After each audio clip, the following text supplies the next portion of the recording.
Hello friends, welcome to my YouTube channel. ನೀವೆಲ್ಲ ಅಕ್ಕಿಯಿಂದ ಹಪ್ಪಳ ಮಾಡಿರ್ತೀರ, ಉದ್ದಿನಬೇಳೆ, ಹೆಸರು ಕಾಳು ಇವೆಲ್ಲದರಿಂದ ಹಪ್ಪಳ ಮಾಡಿರ್ತೀರ. ಆದರೆ ಇವತ್ತು ನಾನು ಅವಲಕ್ಕಿ ಮತ್ತು ಆಲೂಗಡ್ಡೆ ಬಳಸಿ ಹಪ್ಪಳ ಹೇಗೆ ಮಾಡೋದಂತ ತೋರಿಸ್ಕೊಡ್ತಾ ಇದ್ದೀನಿ. ನೀವಿನ್ನೂ ನನ್ನ ಚಾನಲ್ ಸಬ್ಸ್ಕ್ರೈಬ್ ಮಾಡ್ಕೊಂಡಿಲ್ಲ ಅಂದರೆ ಪ್ಲೀಸ್ ಸಬ್ಸ್ಕ್ರೈಬ್ ಮಾಡ್ಕೊಳ್ಳಿ. ವಿಡಿಯೋವನ್ನು ಕೊನೆಯವರೆಗೂ ನೋಡಿ. ಇಲ್ಲಿ ನಾನು ಆಲೂಗಡ್ಡೆಯನ್ನು ಬೇಯಿಸ್ಲಿಕ್ಕೆ ಇಡ್ತಾ ಇದ್ದೀನಿ. ಇದು ಒಂದೆರಡು ಮೂರು ಅಥವಾ ವಿಸಿಲ್ ಹಾಕಿದ್ಲೇ ಇಲ್ಲಿ ಅವಲಕ್ಕಿಯನ್ನು ಮಿಕ್ಸಿ ಮಾಡ್ಕೋತಾ ಇದ್ದೀನಿ. ನಿಮಗೆ ಎಷ್ಟು ಕ್ವಾಂಟಿಟಿ ಹಾಕಬೇಕು ಅಂತ ಗೊತ್ತಾಗಬೇಕಂದ್ರೆ ವಿಡಿಯೋವನ್ನು ಕೊನೆವರೆಗೂ ನೋಡಿ. ನೀವು ಈ ಥರ ಆಲೂಗಡ್ಡೆ ಮತ್ತು ಅವಲಕ್ಕಿ ಹಪ್ಪಳ ಮಾಡೋದ್ರಿಂದ ಅಂಗಡಿಯಿಂದ ತರೋ ಚಿಪ್ಸನ್ನ ಬೇಡ ಅನಿಸುತ್ತೆ, ಅಷ್ಟು ರುಚಿಯಾಗಿರುತ್ತೆ ಇದು. ಇಲ್ಲಿ ನೋಡಿ, ನಾನು ಅವಲಕ್ಕಿಯನ್ನು ಮಿಕ್ಸಿ ಹಾಕಿ ಜರಡಿ ಹಿಡಿತಾ ಇದ್ದೀನಿ. ಸ್ವಲ್ಪ ಇದು ಮಿದುವಾಗೇ ಇರಲಿ, ಹಿಟ್ಟು ಅಂದರೆ ಬಿರುಸಾಗಿರಬಾರ್ದು, ಫೈನ್ ಪೌಡ್ರ್ ಇರಬೇಕಿದೆ.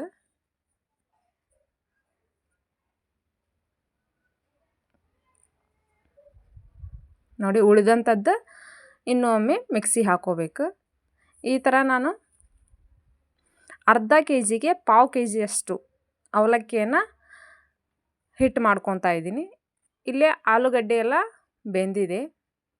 ಆಲೂಗಡ್ಡೆ ಸ್ವಲ್ಪ ಮಿದುವಾಗೇ ಇರಲಿ.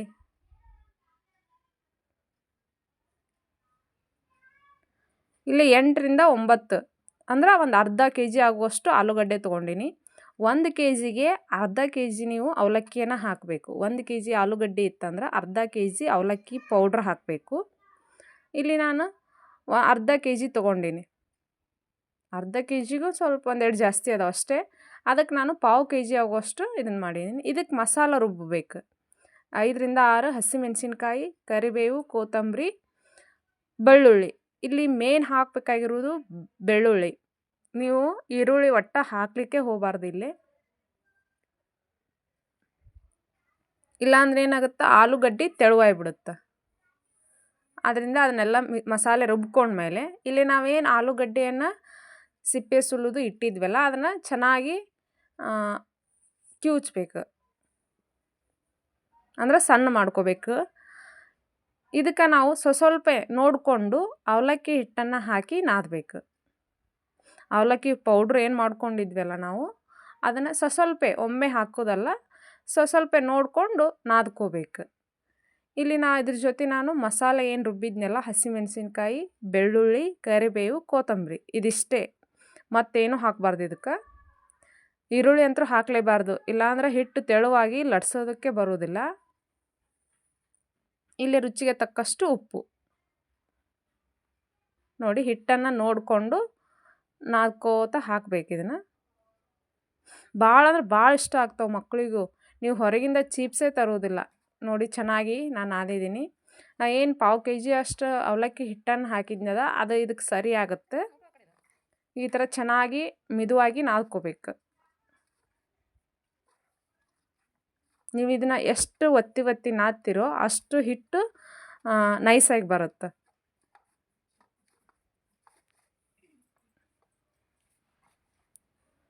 ಈ ಥರ ಚೆನ್ನಾಗಿ ನಾದ್ಕೋಬೇಕು. ಅಕ್ಕಿ ಹಪ್ಪಳದಕ್ಕಿಂತ ಇದು ಭಾಳ ಅಂದ್ರೆ ಭಾಳ ರುಚಿಯಾಗಿರುತ್ತೆ. ಒಮ್ಮೆ ಟ್ರೈ ಮಾಡಿ ನೋಡಿ.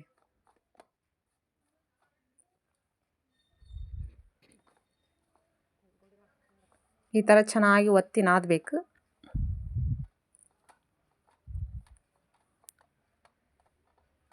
ಇದರಿಂದ ಜಾಸ್ತಿನೇ ಆಗ್ಬೋದು ಹಪ್ಪಳ. ನೀವು 1 ವರ್ಷದ ಮ್ಯಾಲೇನೂ 2 ವರ್ಷ 3 ವರ್ಷನೂ ಇಡ್ಬೋದು ಇದನ್ನು, ಅಷ್ಟು ಹಾಕ್ತಾವೆ ಹಪ್ಪಳ. ಈ ಥರ ಮತ್ತೆ ನಿಮಗೆ ಅದಾದಮೇಲೆ ಸ್ವಲ್ಪ ಎಣ್ಣೆ ಹಚ್ಚಿ ನಾದಬೇಕು. ಅಂದ್ರೆ ಹಿಟ್ಟು ಸ್ವಲ್ಪ ಮಿದುವಾಗಬೇಕಂತ. ಸ್ವಲ್ಪ ನೀವು ಅಡುಗೆಗೆ ಹಾಕೋ ಎಣ್ಣೆನ ಹಾಕಿ ನಾದಬೇಕಿಲ್ಲಿ. ಇಲ್ಲಿ ಇದನ್ನು 2 ಭಾಗ ಮಾಡಿ ಸ್ವಲ್ಪ ನಾದ್ಕೋಬೇಕು.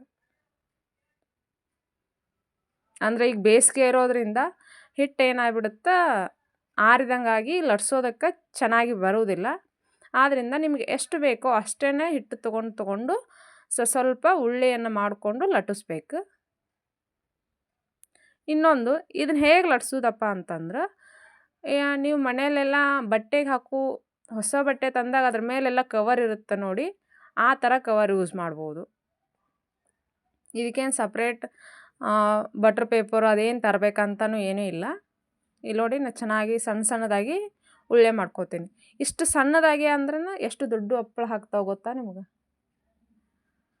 ಇಲ್ಲೇ ಉಳ್ಳೆನ ದೊಡ್ಡ ಮಾಡ್ಕೊಳಕ್ಕೆ ಹೋಗ್ಬೇಡ್ರಿ, ಉಳ್ಳೆ ಸಣ್ಣ ಇರಲಿ, ಅಂದ್ರೆ ಹಪ್ಪಳ ಏನಾಗುತ್ತೆ ದೊಡ್ಡದಾಗುತ್ತೆ. ಹಿಟ್ಟು ಈ ಹದಕ್ಕಿದ್ರೆ ಸಾಕು, ಜಾಸ್ತಿ ತೆಳುವಾದ್ರೆ ಲಟ್ಸೋದಕ್ಕೆ ಬರುವುದಿಲ್ಲ. ಇಲ್ಲಿ ಅಳತೆ ಮಾತ್ರ ಕರೆಕ್ಟಾಗಿರಬೇಕು, ಅದನ್ನು ನೋಡ್ಕೊಂಡು ಹಾಕೋಬೇಕು. ಈ ಥರ ನೋಡಿ ಉಳ್ಳೆನ ಹರಿದ ಮೇಲೆ ಈ ಥರ ಒಂದು ಪೇಪರ್ ತೊಗೊಂಡು ಲಟ್ಟಿಸ್ಬೇಕು. ನಾ ಹೇಳಿದ್ನಲ್ಲ, ಇದಕ್ಕೇನು ಬಟರ್ ಪೇಪರು ಆ ಪೇಪರ್ ತರಬೇಕಂತ ಏನೂ ಇಲ್ಲ. ಮನೆಯಲ್ಲೇ ಈ ಥರ ಹಳಿ ಜರ ಇದ್ದೇ ಇರ್ತಾವೆ.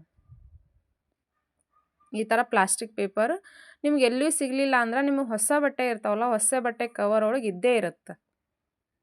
ಈ ಥರ ನೀವು ಯಾವ ಥರ ಬೇಕು ಆ ಥರ ಲಟ್ಟಿಸ್ಬೋದು, ಹೆಂಗೆ ಬೇಕು ಹಂಗೆ ತೆಗಿಬೋದು. ನೋಡಿ ಇಷ್ಟೇ ಸಣ್ಣ ಉಳ್ಳೆ ಅಂದ್ರೆ ಎಷ್ಟು ದೊಡ್ಡದಾಯ್ತು ನೋಡಿ. ಇನ್ನೊಮ್ಮೆ ಲಟ್ಟಿಸಿ ತೋರಿಸ್ತಾ ಇದ್ದೀನಿ ನೋಡಿ. ನಿಮ್ಗೆ ಯಾವ ಟೈಪ್ ಬೇಕು ಆ ಟೈಪ್ ಲಟ್ಟಿಸ್ಕೋಬೋದು. ಈಗ ಬೇಸಿಗೆ ಇರೋದ್ರಿಂದ ಇದನ್ನು ಹೊರಗಡೆ ಹಾಕಲೇಬಾರ್ದು. ಇದನ್ನು ಮನೆಯಲ್ಲೇ ಮಾಡಿ ಗಾಳಿ ಅಂದ್ರೆ ಬಿಸಿಲು ಬಡಿಬಾರ್ದು ಇದಕ್ಕೆ ಹಪ್ಪಳಕ್ಕೆ. ನೀವು ಮರುದಿನ ಹಾಕ್ರಿ ನಡೆಯುತ್ತೆ.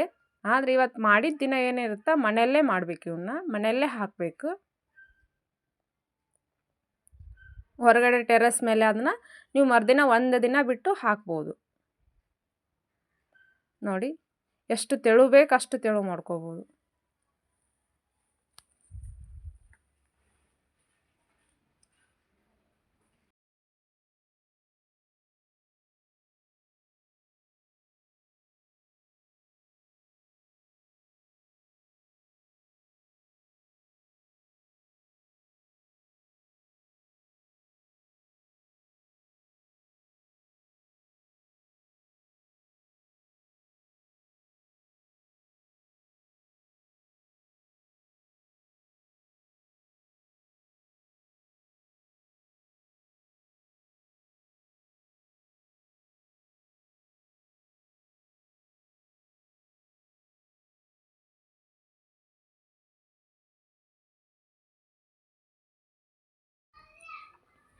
ಈ ಥರ ನೋಡಿ ಚೆನ್ನಾಗಿ ಒಂದು ಬಟ್ಟೆಯನ್ನು ಹಾಸಿ ಮನೆಯಲ್ಲೇ ಹಾಕಬೇಕು.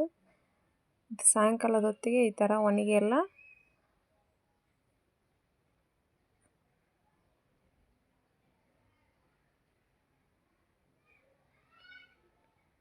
ಕರಿಯೋದಕ್ಕೆ ಬರ್ತಾವೆ. ನೀವು ಮರುದಿನ ಬೇಕಾದ್ರೆ ಬಿಸಿಲಲ್ಲಿ ಹಾಕ್ಬೋದು. ನೋಡಿ ಈಗ ಎಣ್ಣೆಯಲ್ಲಿ ಹಾಕಿದ ತಕ್ಷಣ ಹೇಗೆ ಅರಳ್ತಾ ಇದೆ. ಮತ್ತು ಜಾಸ್ತಿ ಎಣ್ಣೆನೂ ಹಿಡಿಯೋದಿಲ್ಲ ಇದು.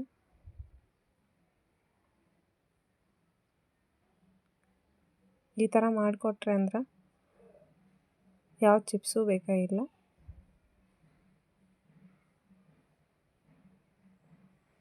ಚೆನ್ನಾಗಿರುತ್ತೆ. ಒಮ್ಮೆ ಟ್ರೈ ಮಾಡಿ.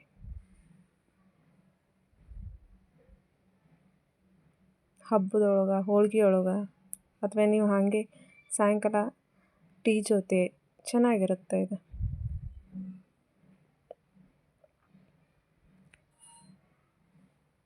ಅಂದರೆ ಜಾಸ್ತಿ ಎಣ್ಣೆನ ಕಾಯಿಸ್ಬಾರ್ದು, ಕಡಿಮೆ ಉರಿ ಇಟ್ಕೊಂಡು ಹಾಕಬೇಕಾಗುತ್ತೆ, ಇಲ್ಲಾಂದ್ರೆ ಸೀದು ಹೋಗಿಬಿಡ್ತಾವೆ.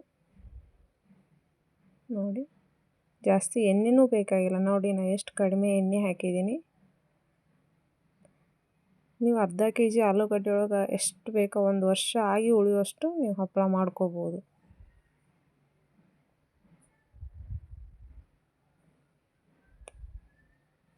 ನೋಡಿ ಜಾಸ್ತಿ ಸ್ವಲ್ಪ ಎಣ್ಣೆ ಕಾದ್ರೆ ಯಾವ ಥರ ಆಗ್ತಾವೆ.